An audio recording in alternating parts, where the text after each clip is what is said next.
find it that wants to watch it. There it is. And there we're live. Yeah, and so JR wants to go live early, so we will. I wanted to go live early, folks. There's a specific reason I wanted to go live early. See, because for the last 5 minutes, I've been talking to Richard's keyboard because he hasn't realized his camera isn't on his face. And that is the joke.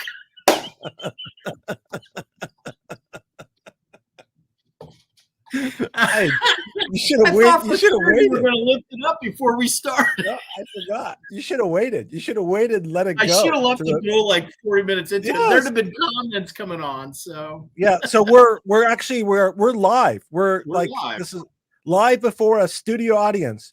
But I'm just going to babble for 3 minutes until we get our regular time, which is not even our regular time. It's our adjusted time. Adjusted regular time. Adjusted regular time. Yeah. So quickly, not legal advice, here with JR, talking about, whatever you'll hear.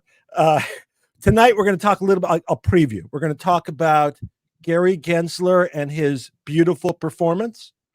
We're going to talk about FingerMotion and GTII. We're going to talk, of course, about Mmtlp. We're going to talk about Citadel and other things. And especially, we're going to start off with, of course, Godzilla's Momma. And, but it's not yet time for Godzilla's Momma because it's not 3:15, and I cannot possibly get into Godzilla's Momma before 3:15 because it really wouldn't be ethical. And in fact, it would kind of do an injustice to Godzilla's Momma, and it's the exact point of the story. So JR and I are here today. JR, you have anything to say to these people that are early? And I appreciate everybody being early. People, hey, I'm sure you all noticed the Eagles won. They're 4-0. They're the first team to reach 4-0 this season. I suspect, though, San Francisco is also going to win and be 4-0. So I was so hoping to give Ace crap, but yeah, it's not meant to be. They were walloping whoever they were playing at the halftime. So and thanks, Jack, for the compliment. I appreciate it. I'm throwing this out to Ace because I know he's a huge Dodger fan, and I wanted to congratulate him on his Dodgers winning 100 games again this season. The first time that a team has ever won 100 games in 4 consecutive complete seasons. Notice I had to put that kind of little modification there. One of those seasons, I don't know what was going on. There was something going on, so they had a shortened season in the last 3 years. I don't really watch baseball. In fact, I don't really watch much sports. NFL football is it. So okay, we're at 3:14, so I'm just kind of waiting. I appreciate JR's wanting to go early. He really enjoys doing this, and I do. I respect the man sometimes. Anyway. 3:15, so now we can go. To those who joined us timely, we started about 4 hours ago. You guys missed a lot. I'll summarize in 45 minutes. Actually, we just started like 3 minutes ago. Not legal advice, and JR talking about stuff. I summarized it. We wanted to get started, of course, with Godzilla's Momma. And I know most of you, because it's amazing to me what people demand, what topics, just like last week we had, I think prehistoric salami was the topic of the day. This week I was getting nothing but DMs and emails about Godzilla's Momma. So I decided to go forward, and, I'm a big Godzilla fan, but I never, ever saw his Momma. Never, not once. And I saw no reference to his Momma. Hold on, let's back up. So you actually had people DMing you requesting to talk about Godzilla's Momma? Hundreds and thousands. In fact, some way there was more people than I have subscribers that were sending me messages. Wow. Because they were so interested in that. It is, I know. Anyway, so I never saw her, so I always thought she was neglected. I thought that was really hurtful and disrespectful to her, because everybody has a Momma. And so I did some research, and I found out that she was Do you actually work? I'm just curious. I did some digging, and it turned out that actually she was a Malaysian classical dancer that did not look at all like her son. So kind of, I think the way I would think about it is that Twilight Zone episode. I don't know if you ever saw that one, where they don't show the faces of anybody, but they're talking, and they're in a hospital, and the surgeons are trying to correct the deformity of the patient.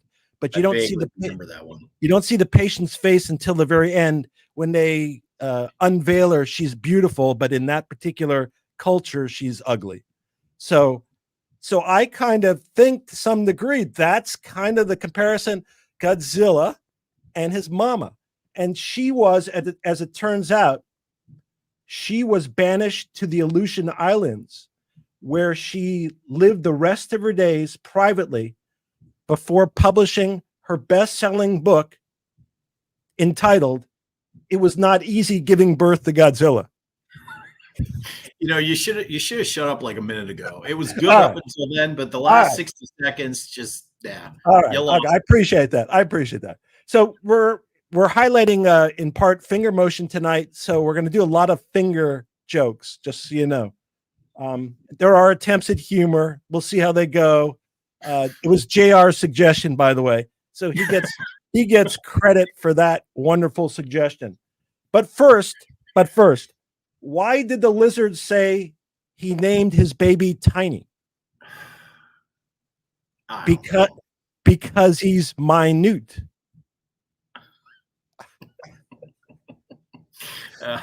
And to get into the finger thing of things tonight, why did the architect dip his finger in ink? To get a blueprint. Why did the architect dip his finger in ink? To get a blueprint. All right. So we're going to go right into Gary Gensler. And we saw him. Okay. So we saw him testify. And I mean, you want to jump off? Yeah. So Mr. Gensler was in front of the House Financial Services Committee. Got grilled a lot on, I forget the acronym, but the gist of it is some of these climate change rules that they're trying to promulgate through the SEC, which is absolutely ridiculous. That's beside the point. There was about, I think maybe a 30-second clip of someone, I apologize, I forget who the representative was, asking about Mmtlp. Gensler once again stuttered through his answers, pretended not to understand the issue, even know what it was about, even though he was just questioned by the Senate Banking Committee 2 weeks ago. And the SEC received over 30,000 complaints about Mmtlp, according to Charles Payne. So the notion that he's unaware of the issue is, I mean, it's just bullshit. I mean, let alone all the probably thousands of FOIA requests the SEC's been sent. This notion that he's in the dark and doesn't know what's going on is either a flat out lie or he's completely incompetent and shouldn't be the commissioner of the SEC. Yeah. So I'm going to describe for you, and I think this would be pretty much the process. So if, let's say I have a client and they're having their deposition taken in a matter. How do you prepare somebody for a deposition? And I equate what Gensler's gone is like the equivalent of a deposition. So he would have, just like me, he'll have at least one or two attorneys describing what he's going to be asked. They'll go over the answers in general. They'll review documents. They'll show him things that people might ask him about. By the way, so if I'm going to take a deposition or if my client's going to be deposed, that meeting where we're going over things, that could be several hours long. So in this case, let's add to the fact that we already had a prior hearing. So he would have been prepared for the prior hearing. Then after the hearing, there were a bunch of, because we heard that the congressmen or senators were sending letters besides everybody else. There were a bunch of letters that were sent to the SEC. So his attorneys would review the letters with him before the next hearing. And then he was asked specifically by Senator Crapo That was 2 weeks ago. Yeah, he was asked specifically about MMTLP. So just as a matter of competence, his attorneys would prepare him to testify about questions about MMTLP. So I find it extremely hard to believe that he is not specifically aware of the actual share count. And he did a song and dance. If you listen to him, he did a little song and dance about that. He said it may be public. He didn't say specifically it was public. He certainly didn't suggest it was confidential. He didn't make any statement like that. He didn't make any statement to suggest it wasn't available. And I don't know if he was just being cute and was referencing the amount of shares that we all know that should be outstanding versus the amount of shares that are not outstanding. But it certainly raises an issue about whether those are confidential if he didn't raise that as an issue and in fact suggested they were public. But besides the fact, obviously he knew what the answers were and he elected not to provide them. So he's going to get some more. I think that the way it's going to go, and I think the way the testimony went, was it took him approximately 10 weeks to respond to Norman. Representative Norman was the congressman you were referring to. I think he testified it took 10 weeks to respond to the letter. So if it takes an equal amount of time to respond to this, then I think we're near the end of the year or pretty close. And we don't know what the response is. So my opinion is that's really nice. It's all well and good. And I think those guys, both in particular, Norman and Mr. C. Crapo. Yeah, Crapo. My first inclination is to call him something else. I got to stop. It's hard not to. Yeah, it is hard not to. I think really, I've mentioned before, I'll represent him free and a name change. I'll do that for him. But we appreciate obviously all those people that we appreciate the people in the MMTL community that pushed through Congress and are still doing that. 2, we appreciate everybody in Congress that has asked at least questions in that regard.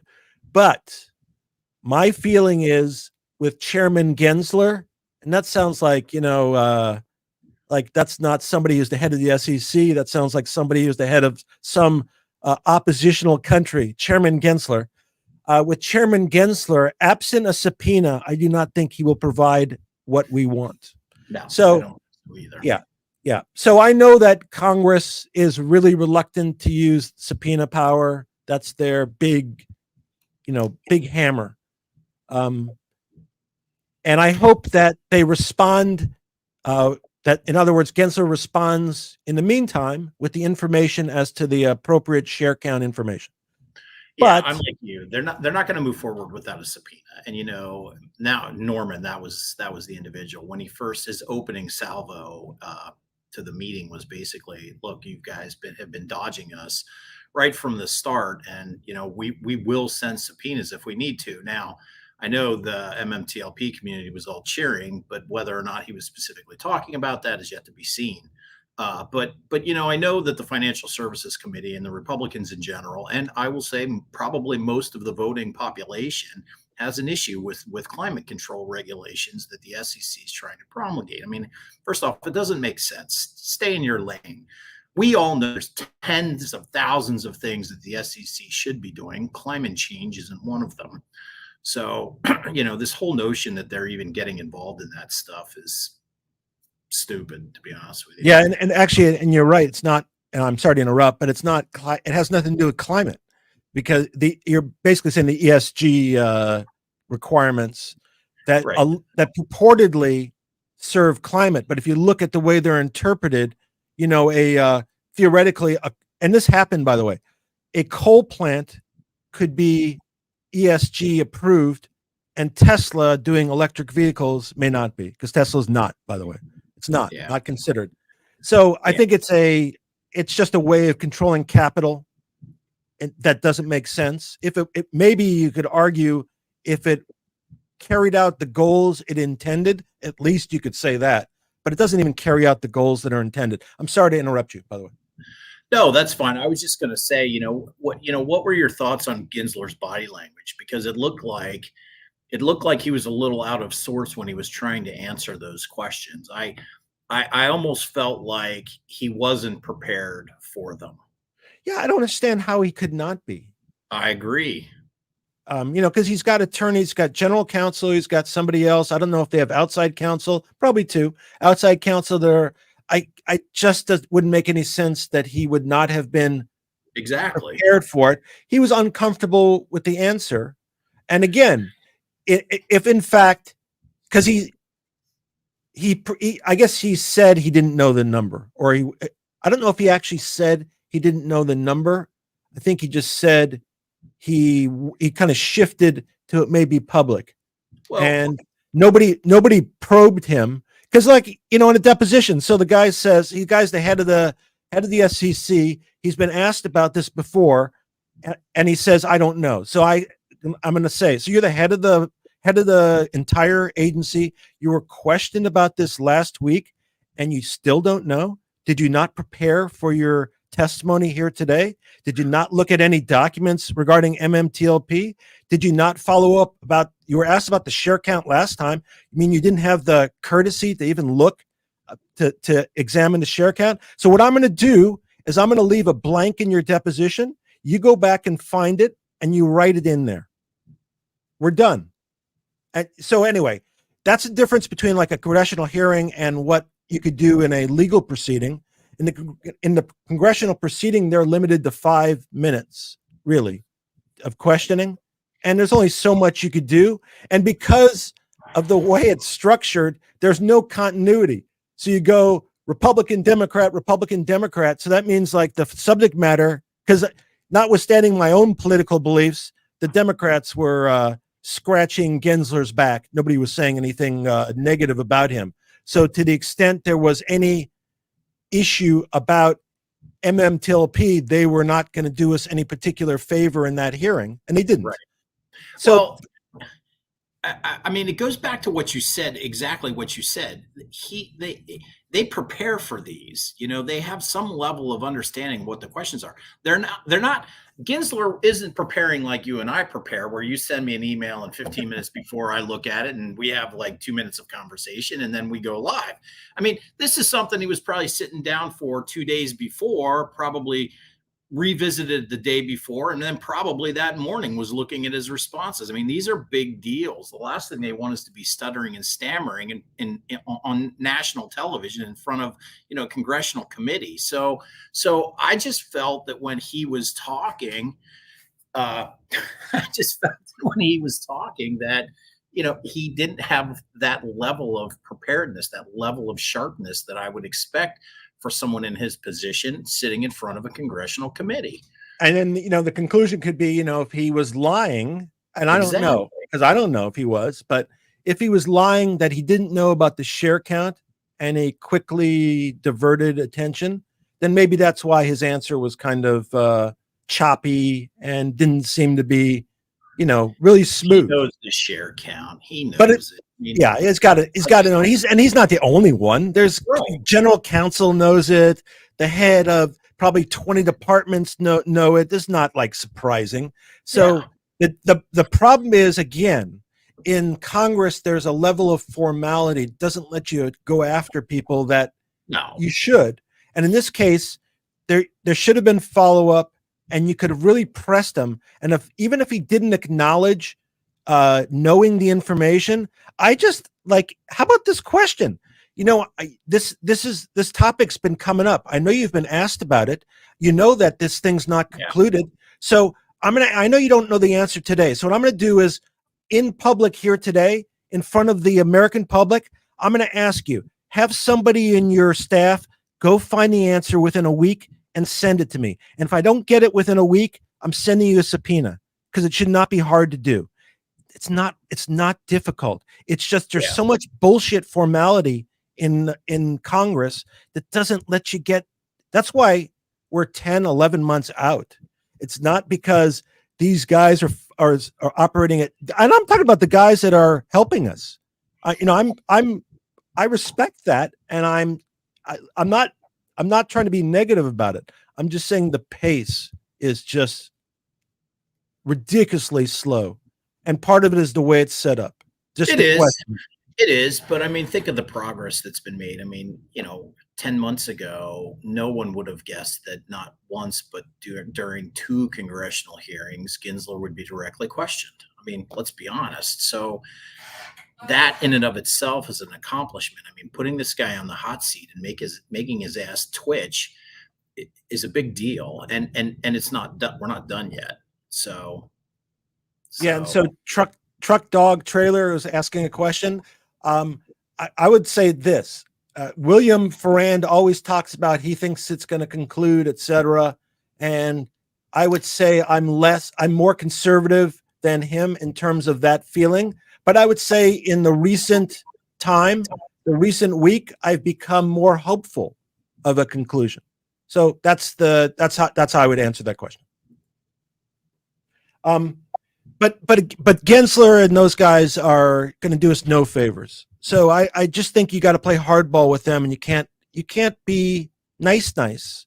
And unfortunately, we have a system that provides some nice. And the other problem, of course, is those agencies have immunity, so they don't really get grilled by attorneys that much. And it's hard to extract that information where it would be, for a private citizen, maybe easier in a private context.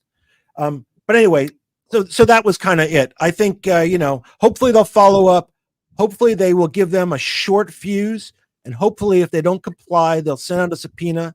Because I think if in fact there has to be a turnover of the share count, that would really be good in terms of facilitating some resolution. Because obviously, I mean, the obvious conclusion here is, and we've said it many times and we'll say it again, if there wasn't anything to hide, we would have gotten the answers already, right? Yeah, they wouldn't have been, it's like you and I talked this morning, they wouldn't be throwing the kitchen sink at all these FOIA requests. I mean, they're releasing nothing, Yeah, who needs, even though I, have my problems with Gensler, who needs the abuse if you got nothing to hide?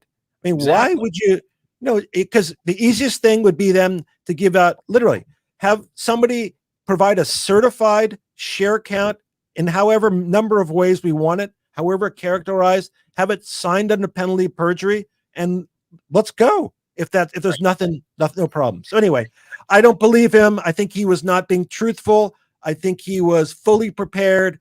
I don't think he's trustworthy. Is he the scumbag of the week again? We haven't chosen somebody. I don't think choosing him 2 weeks in a row. I think the scumbag of the week is this week. Ken Griffin. Who? Ken Griffin, Citadel. Oh, Ken Griffin. Yeah. We might as well. That's great segue. Yeah. Ken Griffin. So he's Citadel. Citadel was fined. You all saw that. The SEC or the DOJ, I think it's the SEC, but hopefully the DOJ is going after text messages of a bunch of hedge funds, including Citadel. And we talked about this a little bit. I don't remember if we talked about it last week, but we talked about it somewhere. And the text messages are interesting because of the private WhatsApp messages of employees not using so they're not thinking that these are going to be accessible by somebody else. So they might be a little more free speaking when it comes to these. So at the SEC and maybe the DOJ are going after the messages because they think they'll show a lot of discussion and communication that might be not very nice, won't show very well for these guys, might be criminal wrongdoing. We don't know. So it's an ongoing process. And I saw recently where Ken Griffin and Citadel are thinking about fully contesting that. And one of the bases they're going to use for contesting that was Gensler. And if you follow all these proceedings, sometimes you'll see somebody ask Gensler about him using a private phone or something like that. And apparently there is some evidence that at some point in time, he didn't use a SEC dedicated phone.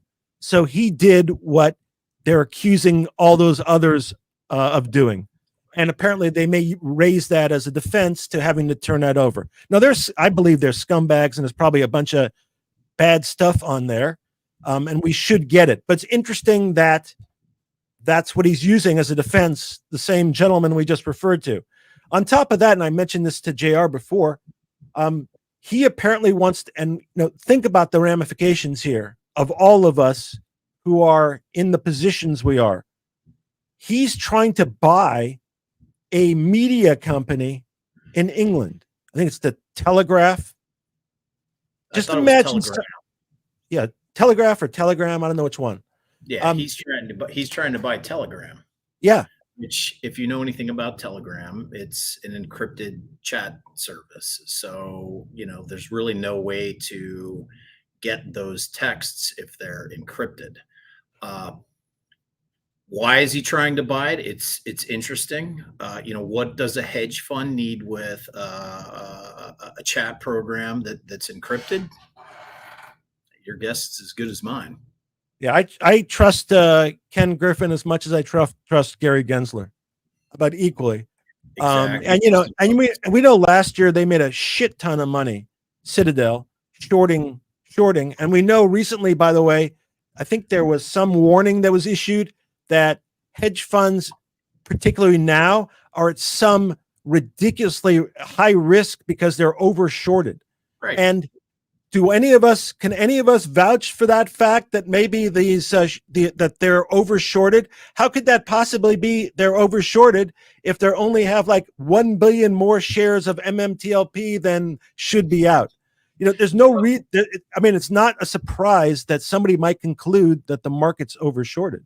Well, the funny thing about that is they're looking at all these data analytics from these hedge funds when they come to those conclusions. But, we've been using one number, and it's the only number that any of us ever think matters, is the sold but not yet purchased, and some of these hedge funds are just, they're lopsided big time. So, it's coming to a head. Does it? And we know this, and we've talked about it. Is it this week? Is it next week? Is it this month? Is it next month? We don't know. But at some point, the cows are coming home, for lack of a better term. They are. And at some point, some of these hedge funds, they're going under. They're going to go under, and they're going to take a good bit of the market with them. And we've discussed, I'm interrupting you intentionally. No, that's all right. JR and I have discussed the fact that it's a way we think that the SEC may be able to cleanse some of the problems that they don't want to deal with straightforward. We think, there are, just like in, I think it was GTII, where there was a bone put out about Alpine's concentrated position. Just like in MMTLP, Howard's FOIA request and the reply gave us documents that somebody might have been doing a favor for everybody else, and it was like a one shot deal, obviously thereafter. So we think that maybe it's a way of, because they're not brave enough to do it directly, and they also might think it might kick back at them more.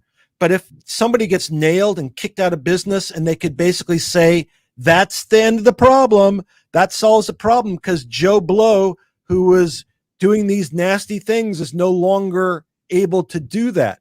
And it may be the case where they do a few a year.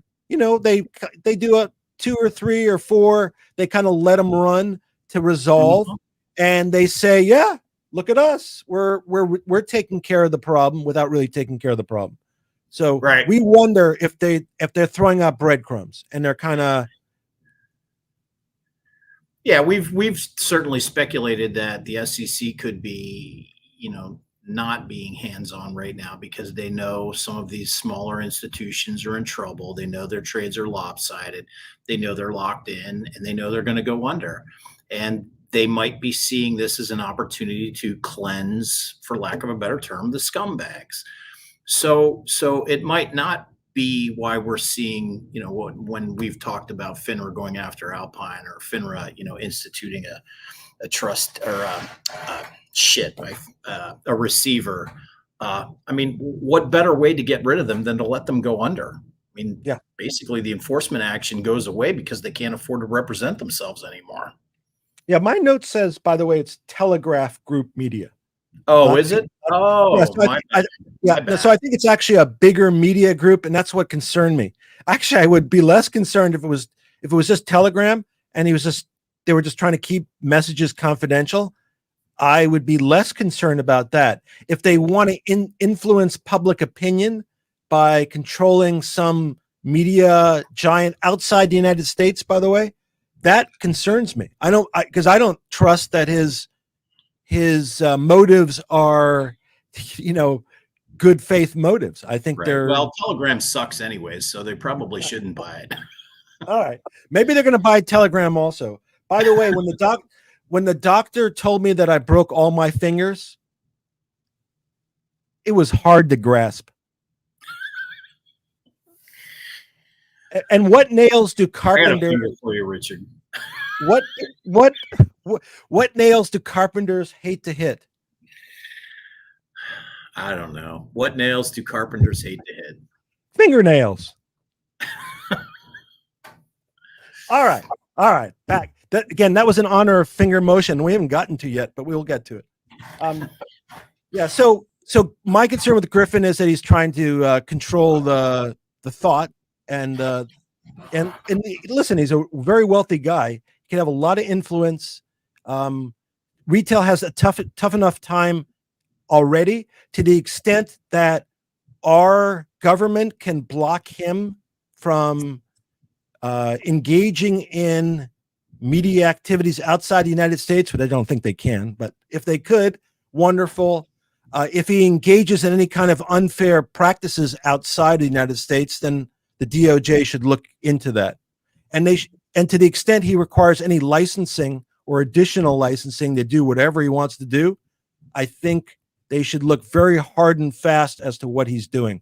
He's a super rich guy, although, the head of Fidelity, Abigail Johnson, because we think of like Griffin as being super rich, she's about the same amount. So,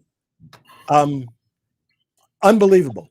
Anyway, she's not in the public eye as much as not at all. Yeah, because Fidelity is a private company, so we never see any kind of financial statements, balance sheets. We don't hear about the family. It's a basically like the Waltons and Walmart, but that's public, so you could buy stock.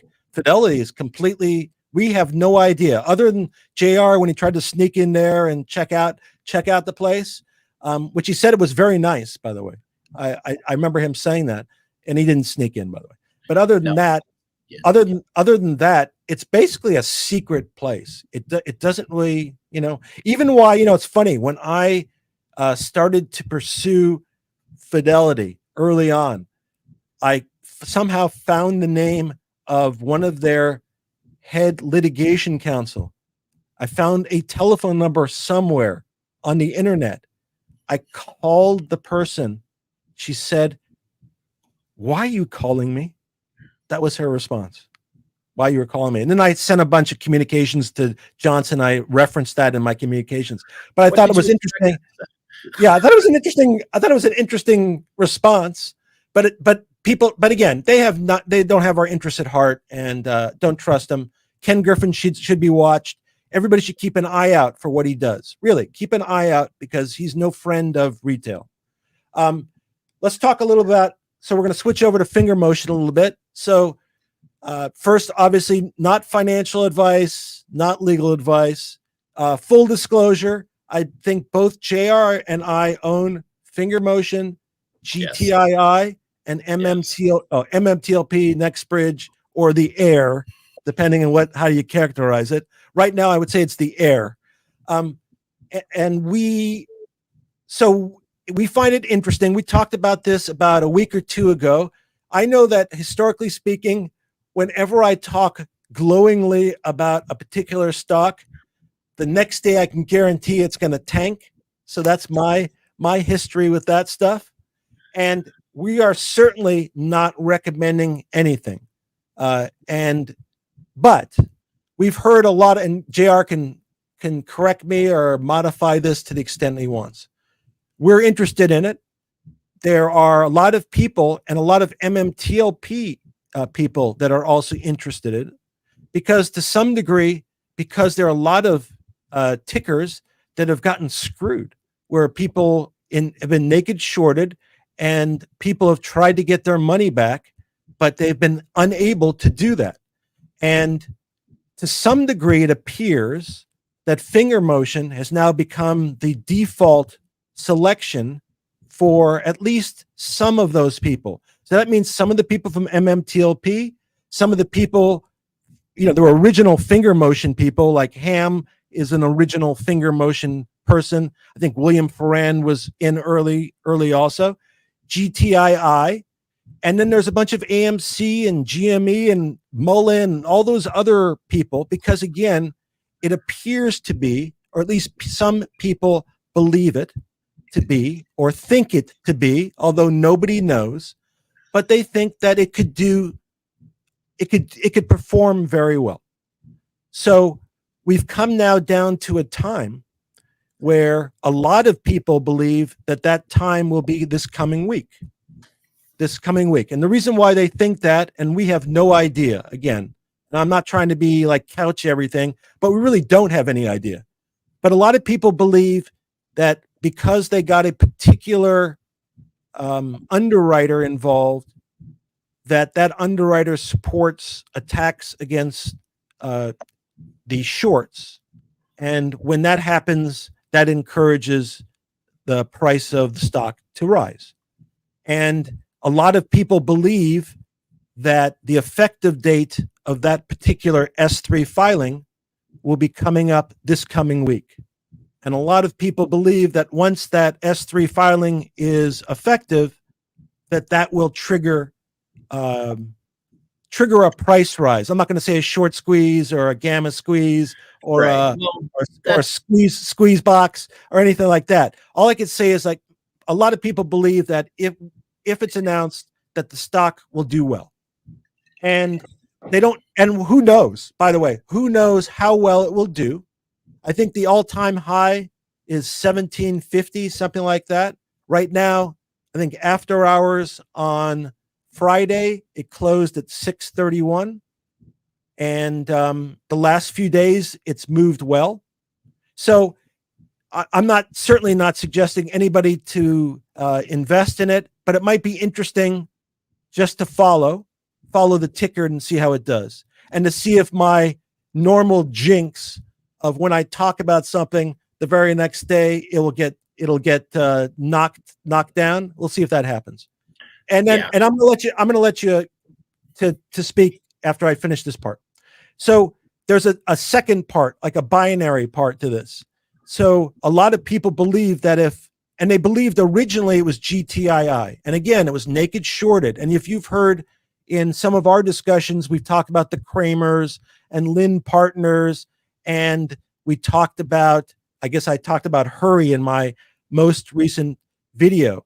But these are all tickers that are getting naked shorted. And just like Mmtlp, some people believe that there are literally hundreds of millions of counterfeit shares that are attached to these particular tickers.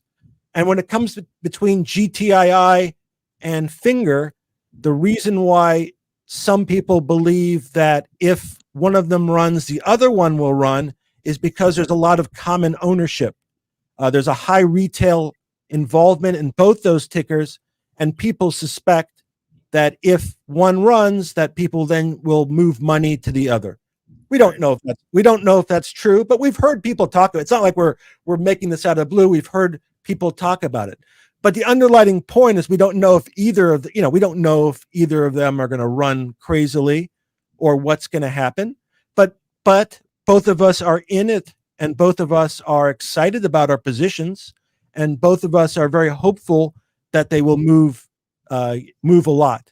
And again, I think it's a surrogate in part for all the other naked shorts and people that have been harmed. And it's been, even though it's not a well-known, we're talking about this. We know about it, and maybe everybody on here knows about it, and everybody who's involved in the securities that we know about it, but it's a tiny fraction of the total market. And so it's probably not a well-known ticker. No. Anyway, Well, I'll give you an example because I did this earlier. I forgot what I was even going to say because it was so long ago. I'll give you an example though. I went out on Wall Street bets maybe 2 hours ago and just tried to search Fngr on Wall Street bets and GTII. The most recent post was 11 months ago. So it's not very well known. It's not very well known to the retail community. I mean, it's a small fraction of what GameStop and AMC saw. So, but it is a very tight knit community on Twitter. So I mean, my philosophy is we'll see what happens. I mean, tomorrow's another day. We don't know what's going to happen tomorrow. Tuesday's another day. We don't know what's going to happen Tuesday. I tend to take things one day at a time with everything in my life. So, we'll see. I mean, it could be an exciting week or it could be a boring week in the market. We don't know. That is true. That is true. I'm just describing what's kind of the background discussion, and it'll be interesting to see, with all the background, how it turns out. Yeah, because you never know. That's just look at, there was a ticker called Mmtlp, I think, and I remember how I felt. And again, I equate it really to what I thought about what was going to happen on the 9th and the 12th. That excitement, that, wow, it's so exciting. How much money am I going to make? How is it going to, where it's going to turn out? And I have that same feeling today. And I also have a little bit of PTSD from that Mmtlp experience that, I'm excited, but I also have, honestly, I have some bit of doubt that's in me also. It's not 100%. It's couched. It's a little bit reserved because, we've seen it. Anything can happen. JR and I were talking about this, because I had an experience where I was following this company that was making this Alzheimer's drug, and there were competing companies. And anytime there was maybe some type of breakthrough where the stock would reflect the breakthrough, there would be some kind of short report that would come out, obviously timed to impact the value of the stock. And so there's companies that send out reports. The most famous company is Hindenburg. They actually create these things called short reports. They disseminate them and they go right to the brokers. So the brokers will disseminate it to the brokers and all the agents, and it's becomes public knowledge. And right. even if false, and I think they're often false. They're often prepared by the shorts, and they disclose they have a short position. They just say they don't believe the information, but there's really no remedy for it. So somebody puts out a short report, it kills the stock, and then 6 months later, they find out they made an error. Oops, kind of too late. So JR and I were talking about what I was expecting, or wouldn't be surprised, is you'd wake up either tonight, and we're putting this out there because JR, we were going to put it out there anyway, that we wouldn't be surprised if something like tonight, 9 o'clock, whatever, 12 o'clock, somebody puts out an article, FingerMotion is bogus, BS, whatever, just to create a little bit of doubt to slow momentum, or first thing in the morning. That's kind of the times they do that. Completely unethical, immoral, but wouldn't be shocked. But on the flip side, we want people to be prepared for that if it happens. And to the extent, if it's true, then we probably should know about it before a material time. If they're saving it for material time, it can't be that important. Can't be that true in my mind. It sounds like it's manipulated that, but they are effective. So I'm surprised we haven't seen one already today. Yeah, we haven't, because we saw them on Mmtlp several times where they obviously were just to muck things up. So anyway, whatever your security, we're talking about FingerMotion here, but whatever the security, just beware of those short reports and kind of don't take them at face value. Just like you do due diligence on other things, do due diligence on the short reports and look at the history of the company that's writing it and see what their accuracy is. If they're right 1 out of 10 times, they may be right occasionally, but it's not something that should be relied upon. Anyway, JR and I were concerned that that's something that could happen. So it'd be interesting. We're going to watch it and we'll comment if we see it, because we wouldn't be surprised, because we don't think, to the extent that there are shorts that are stuck, we don't know if they have the capital position to resolve their position. Nice way of putting it. So, right? Yeah. I mean, again, we talked about this morning. We were fully anticipating some type of hit piece coming out. At some point today. In fact, we were thinking it was going to be before we even got the opportunity to be on YouTube tonight. And we've not seen one. So I would still be surprised. I would be surprised if we don't see one at some point over the next 24 to 48 hours, especially once the 3 gets posted as effective, or if there's, I would expect to see a bunch, if it, not that I'm expecting this, but if it doesn't come back effective and there's amendments needed, I would expect to see multiple hit pieces at that point. Yeah, anything, and again, I think they're purely transparent that they're bogus, because if they were significant issues, there's no reason not to disclose it. There's no reason. It's only if it's only designed to harm the stock, that's not credible to me. So, and that, again, that's any particular security. It's not just FingerMotion. So what's interesting is, so we have FingerMotion, we have a tie to GTII, or at least a lot of people believe that. And GTII is interesting because that's Alpine. And Alpine is that, the appeal. Well, I don't know if you know, but Alpine is a company that's being challenged by FINRA. They're trying to get rid of them.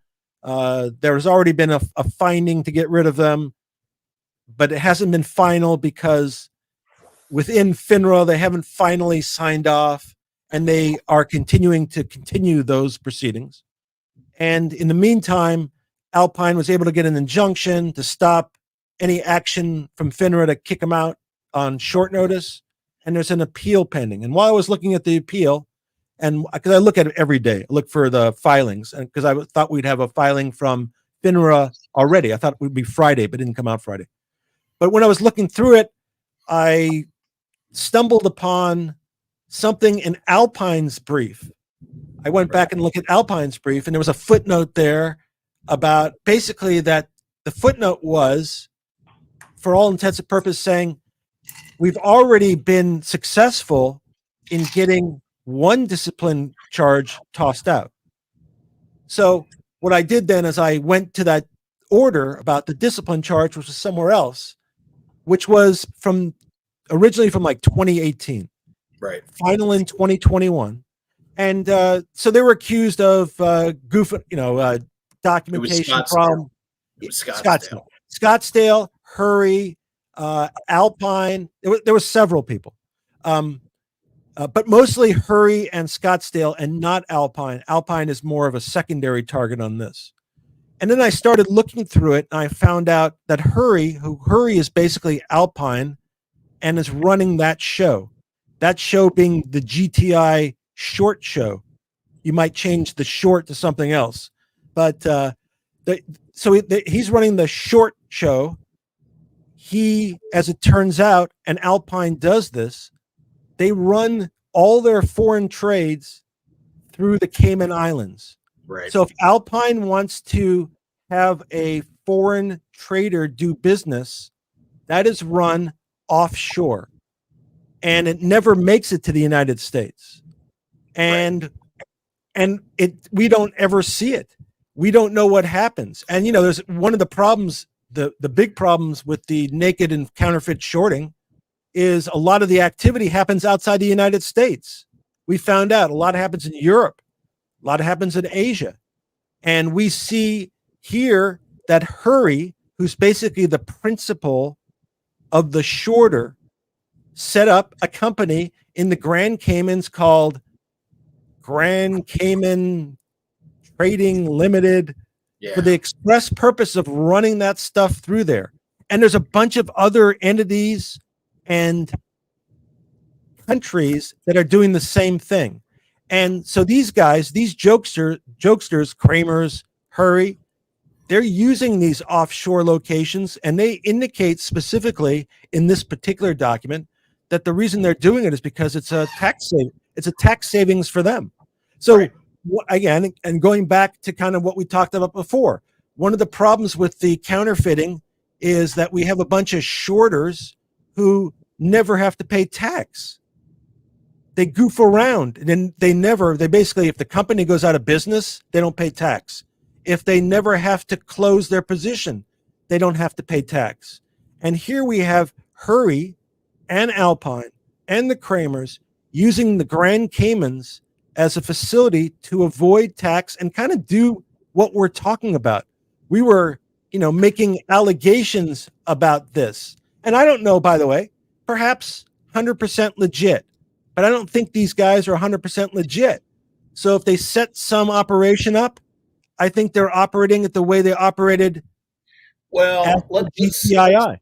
let's not go that far because we don't know that. But what it certainly does is it can give the appearance and the opportunity of something nefarious going on. I mean, the stated purpose was to avoid taxes, which they're permitted to do under, there was an exemption cited in there that they can do, and they filled out the proper paperwork and did what they did.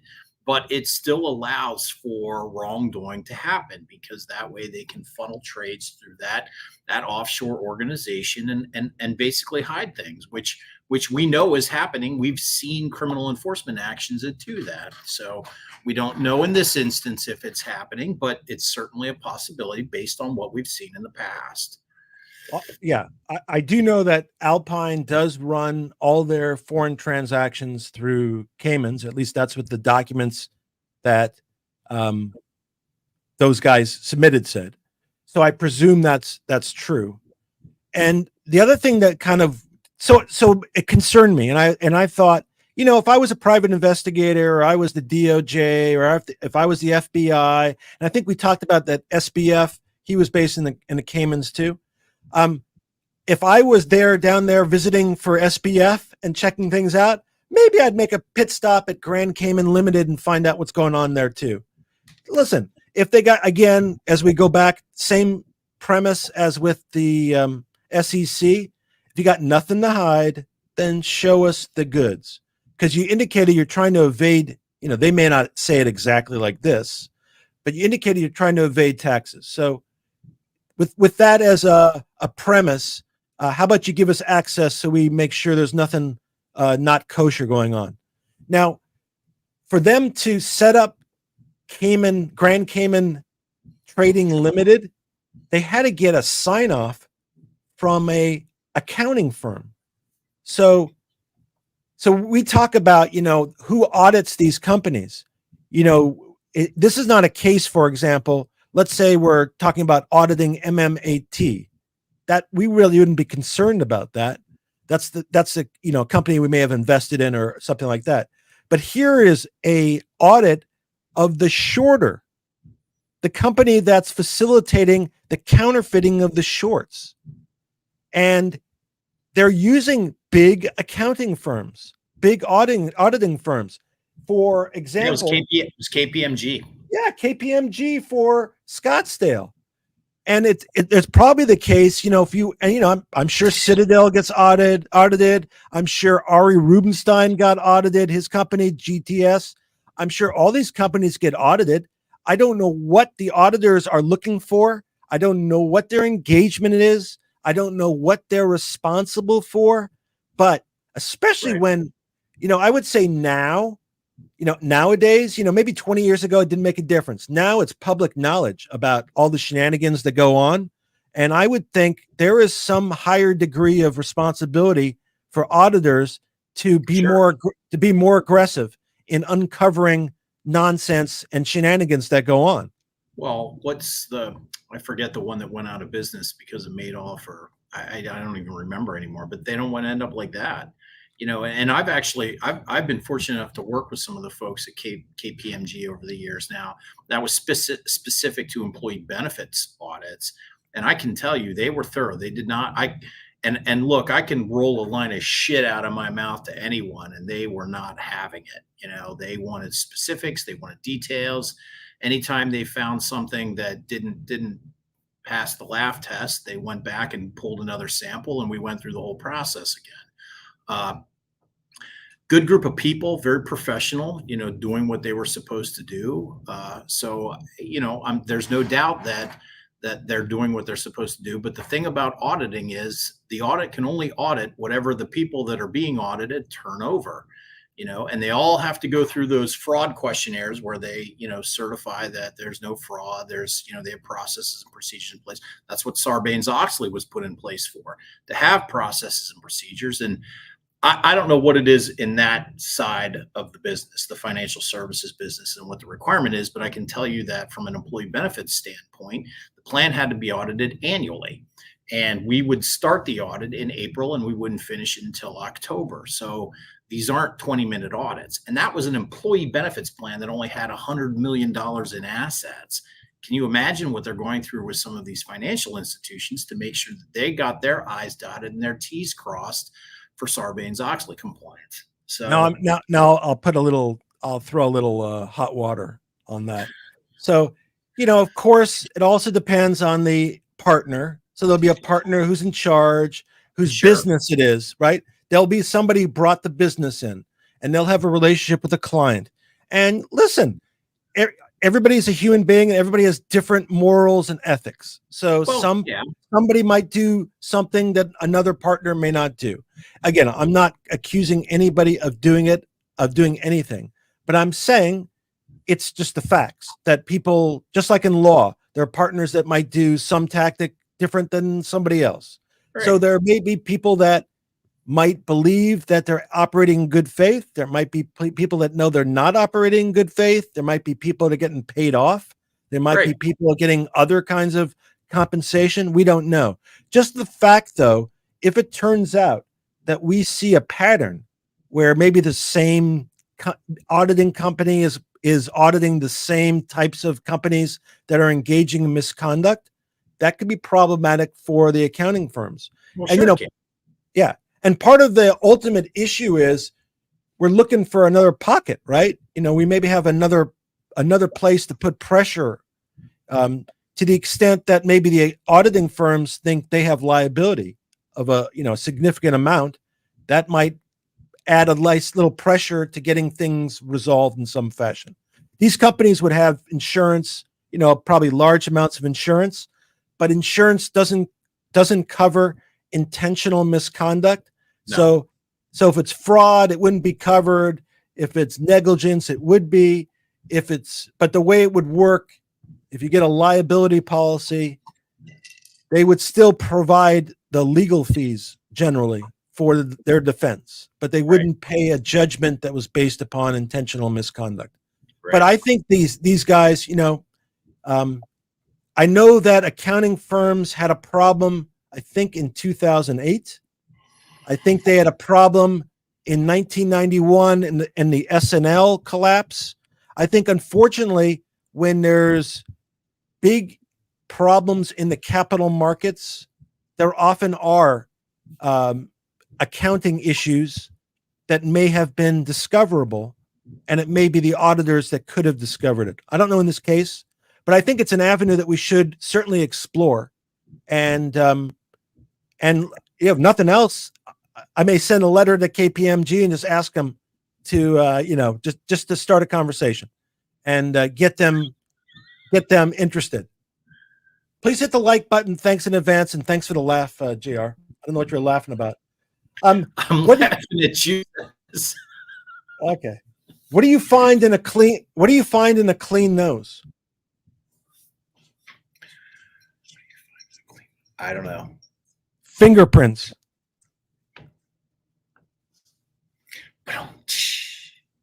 I used to play piano by ear. Richard, they were talking about it last night on Ace's show. Your jokes are not good. They're just not. Hell, Ace even said it. I heard him.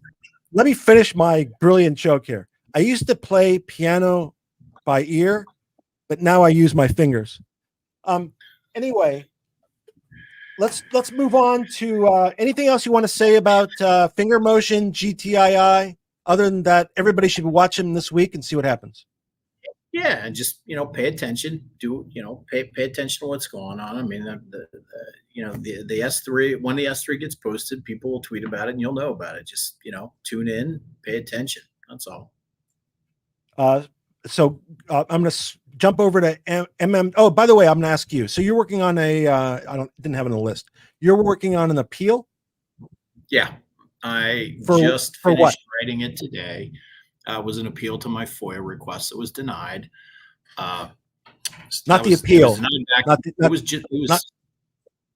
The appeal wasn't denied. The appeal was not denied. The actual request was denied. And as we've talked in the past, we have to exhaust our administrative remedies. So we have to file an appeal with the SEC FOIA department. And then we'll see what happens. It was denied back in July. My deadline is October 9th. So I just finished it today. You know that. You read over it. I'm just going to sit on it for another day, go back, proofread it, make sure all my citations are good. I wrote it like an appellate brief and cited legal authority. I think I made some good arguments, but I'm not anticipating it to go anywhere. I think it's going to be carte blanche tonight again, and then we'll see what next steps are. You and I have talked. Next steps are filing in federal court. I'll cross that bridge when I get there with it. It's certainly an interesting topic. I think I make I thought I made some unique arguments, especially when it comes to the criminal investigation exemption. And we talked earlier this morning that Exemption 8 is a little problematic. I made some accusations under Exemption 8 that I think are accurate, but we'll find out in the response. Part of, as you and I have talked, part of writing legal documents is to create a record and have the record created in the response. So you glean things from the response. Now, what I expect to glean from their response isn't a whole hell of a lot because, they hold all the authority right now. And if they just want to say, no, you're wrong, Mr. Garman, sorry about your luck, they can. I don't think they'll do that, though. I think I'll get some level of response telling me the authority I cited was wrong, or I'm misconstruing the authority, or my legal arguments suck. I don't know what they're going to say back, but they're going to deny it. So, but it's fun. Kept me busy for the last 90 days. We'll see what happens. And I think, one of the interesting things that happened was you were able to kind of use Gensler's disclosure that it's public information to kind of help your argument. Right. I dropped it in a footnote where I thought it was appropriate because the crux of it didn't specifically deal with the crux of my argument, but I needed to get it in there. I wanted to be on the record that, he basically said this. And I kind of waited because obviously we knew he was coming. The testimony was coming up. I will tell you, when I thought about waiting, I didn't think he was going to talk about MMTLP. And then obviously Senator Crapo, took his whole 5 minutes to discuss it. And then we had Congressman Norman talking about it the other day. So it certainly adds a little flair to it. I tend to be on the crafty side when it comes to writing. So I fit it in there nicely in a nice little spot, just to let him know that, hey, Gensler said this, what's your response? I think I know what their response is going to be. If I'm being intentionally vague or sufficiently vague, I'm doing it intentionally because I don't want to talk about what my specific arguments are. And I have no intention of posting my appeal on Twitter. But for those of you that are looking at appealing your FOIA requests, there's plenty of stuff out there to review. The Department of Justice does memorandums of law on all the FOIA exemptions. You just have to Google it and find it. That some of them are lengthy, some of them aren't. The one for Exemption 8 wasn't lengthy at all. It was only like a 2-page document, and I read that twice yesterday. The one for the criminal exemption was rather lengthy. I want to say that was 8 or 9 pages.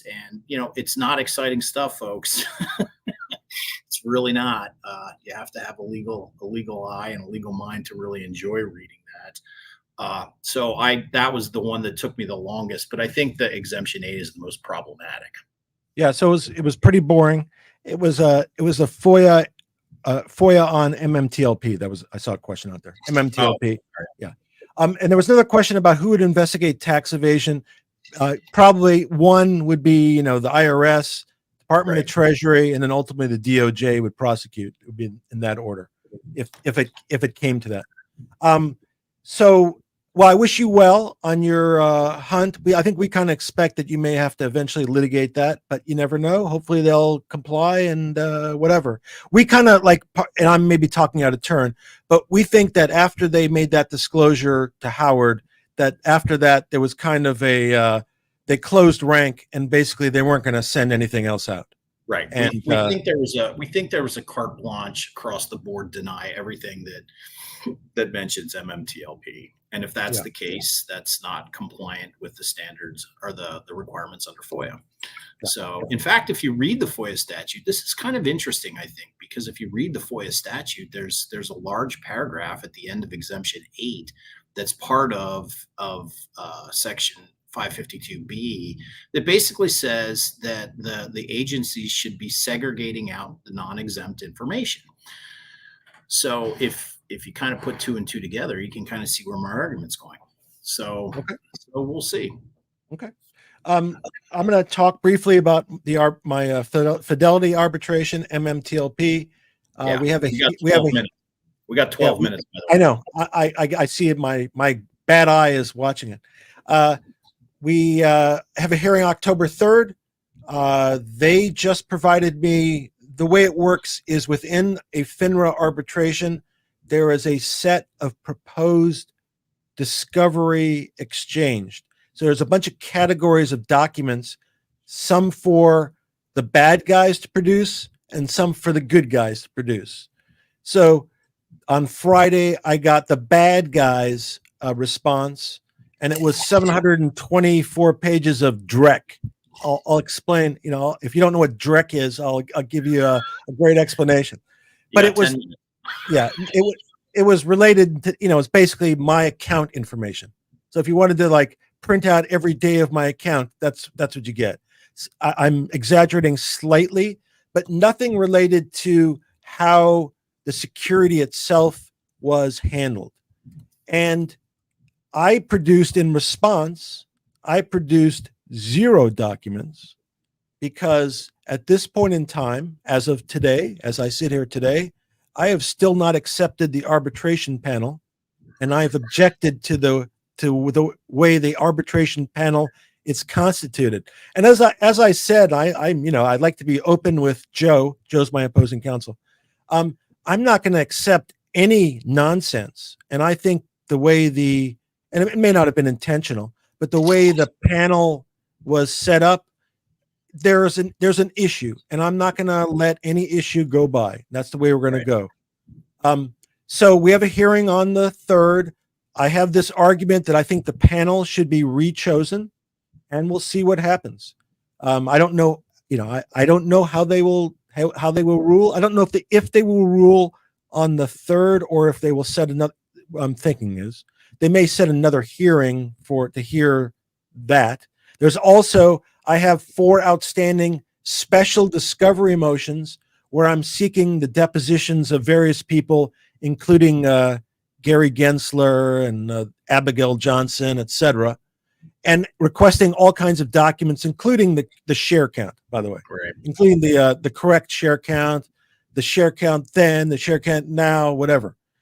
And again, because it's a FINRA arbitration, discovery is limited, so we have a burden, the burden being extraordinary circumstances, the U3 halt justifying that conclusion. And I expect it'd be interesting to see what happens on the 3rd. I, of course, will report what has happened. I will be aggressively opposing any request for documents made by defendants that I think is either harassing or abusive or irrelevant. And because the way the categories are laid out, it really doesn't have very much to do with what our dispute is. But that's it. That's kind of the part. Where we are today is we have a hearing, and we'll get more guidance from the hearing. I think I estimated the trial, and I think that my opposing counsel was a little surprised. The trial might go 10 days. I think he was surprised by that estimate. And I said, my response was when he said, really that long? And I said, depends how much discovery I get. If I can do a bunch of depositions, then it'll shorten the trial. If I have to depose Gary Gensler on the stand during the arbitration, and that's how I have to put on the testimony, that takes more time. Right. Okay. So, all right, and by the way, and no one, just so we know, no attorney, no agent, nobody from Fidelity has approached me about any offer, any potential offer, any thought of an offer, anything. And as a matter of fact, at no point in time have they been cooperative in any sense. That's the true facts. It may be, and the reason why I throw that out is because there was a discussion that maybe Fidelity had reached out to some people, and perhaps they did, and I kind of surmised maybe they were probing and not making offers, which may not be, which in the moment you may not be able to discern. Right. But I was kind of surprised if that occurred, that somebody wouldn't want to get rid of me being a pain in the butt and being a risk. So, right. Well, it goes back to what you and I talked earlier in the week when that came out. I mean, there's a lot of stuff posted on social media, whether it's true or not, just because it was a rumor that was confirmed, no one knows. I mean, the only person that actually knows is the actual person that was contacted, and we've not heard from that person. So let's get to a question here because we only got a few minutes. Sure. Leader Landscape is asking us to address the Wells notices. Leader, all I can say about that is there's probably 2 videos where we talked about it when they first came out back in April. We would not know the responses that were given by the parties because we're not privy to that, and they don't need to make us privy to it. 2 of the Wells notices were to individuals, so they certainly don't have to give us any kind of notice that they responded or didn't respond or whatever they did. The other one was to Metamaterials.